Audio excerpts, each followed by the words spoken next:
What's up, YouTube? It's been a long time. A lot of stuff been happening, but I'm back, and yeah, we're back.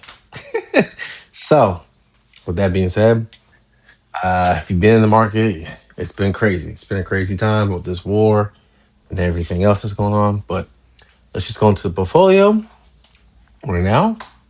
If we go live, I'm at 142, 607.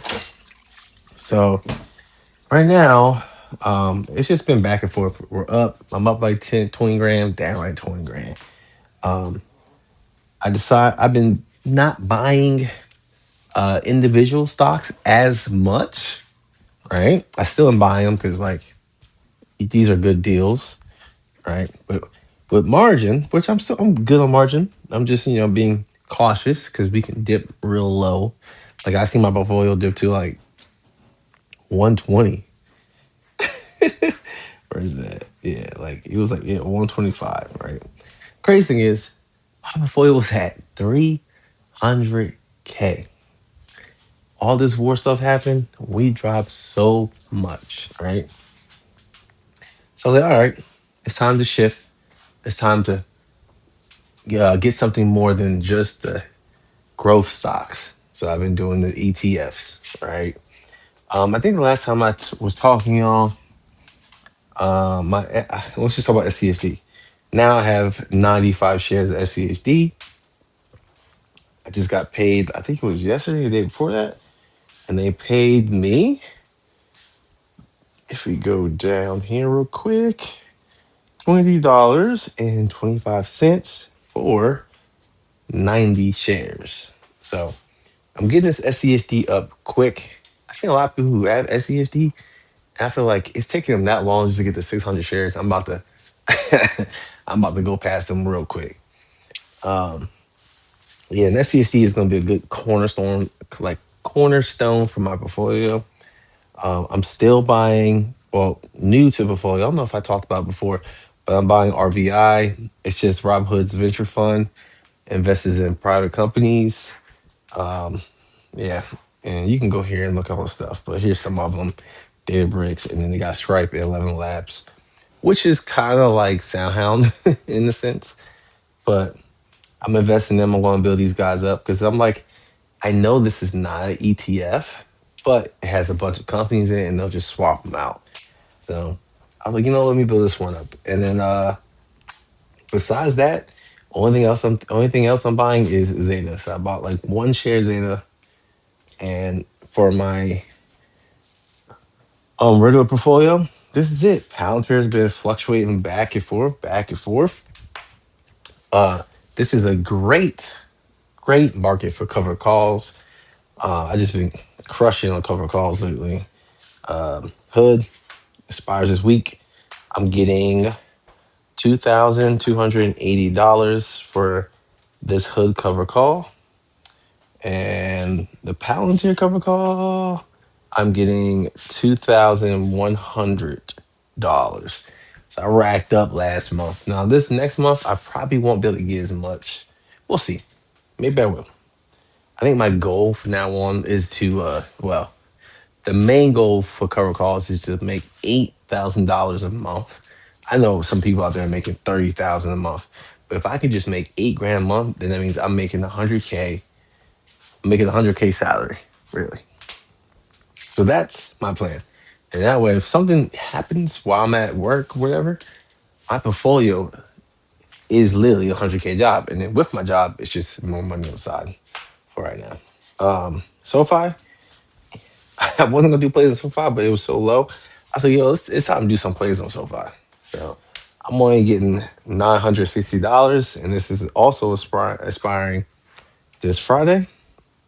And Nvidia, I did this play recently at 180. That's the strike price. At the time, Nvidia was way lower, but I'm only getting $180. I keep saying only.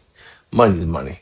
So yeah, there's Nvidia, and my buy calls are still underwater, but the good thing is the Palantir call goes all the way out to in the next year. Well, 2027. So I'm about to say end of this year.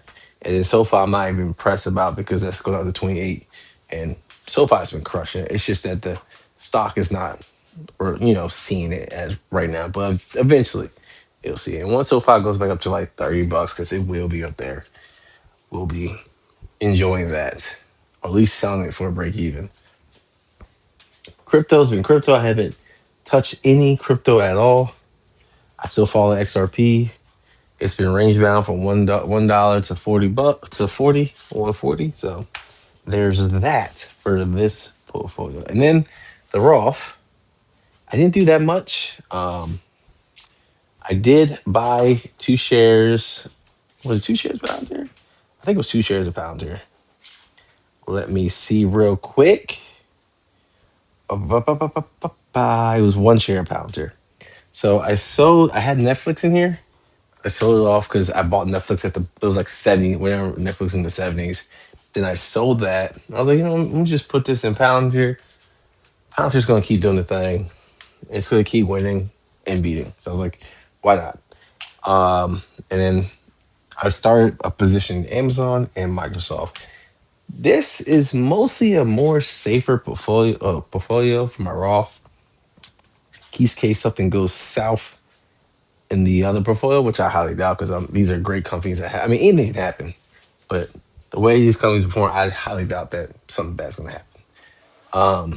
And there's that. And then the dividend account, I've only added 2 shares to QQI and SPYI, and I'm doing cover calls in this too. But in this account, I'm just going to be aggressive because I don't care to get hit. So I'm being more aggressive on these, but I can only be as aggressive as how much money I have. So for this SoFi, I'm getting $65.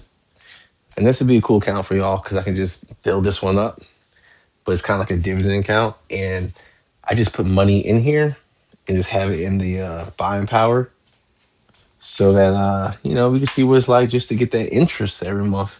And so far, I got $4.72 just for leaving that money in there. So, like, anytime I use the Robinhood card, I send that money right to this account and just put it in there and let that, buying power keep building up and keep getting more interest. And this is just like if I need to use the money, I have it.